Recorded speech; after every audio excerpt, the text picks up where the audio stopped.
যে মেয়েরা তার স্বামীর কষ্টের সময়, অভাবের সময় স্বামীর হাতটা শক্ত করে ধরে, স্বামীকে এই সময় কোনো ধরনের মানসিক প্রেশার দেয় না, বরং স্বামীর জন্য সাপোর্টিভ একটা রোল প্লে করে, এই ধরনের মেয়েদেরকে ওই স্বামীরা যদি কখনো সফলও হয়ে যায় তবু এই ধরনের মেয়েদেরকে তারা ভুলতে পারে না। কেননা ওই ছেলেটা মনে করে যে মেয়েটা আমার অভাবের দিনে আমার হাতটা শক্ত করে ধরেছে, যে মেয়েটা আমার অভাবের সময় আমার সাথে আমার ক্রাইসিসগুলোকে মোকাবেলা করেছে, আর যাই হোক একে ঠকানো উচিত হবে না। এটা খুব গুরুত্বপূর্ণ একটা বিষয়। দেখবেন আগের যুগের সংসার এত বেশি কেন টিকতো, আর বর্তমানে অনেক বেশি তালাকের প্রবণতা কেন?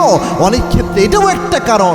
আগের যুগে যে নারীরা ছিল তার স্বামীর অভাব অনটনগুলো বোঝার চেষ্টা করত, স্বামীর মানসিক অশান্তিগুলো বোঝার চেষ্টা করত, স্বামীর ক্রাইসিস মোমেন্টগুলো বোঝার চেষ্টা করত, স্বামীর এই অবস্থা বুঝে ওই অনুযায়ী আচরণগুলো করত, যার কারণে স্ত্রীর ব্যাপারে এমন একটা মহাব্বত স্বামীর অন্তরে আল্লাহ তৈরি করে দিত যে তারা অনেক কিছু অনেক সময় চাইলে করতে পারতো না, এবং ডিভোর্সের দিকেও সংসার করাতো না। কারণ এটা তো একটা আল্লাহর প্রদত্ত সম্পর্ক।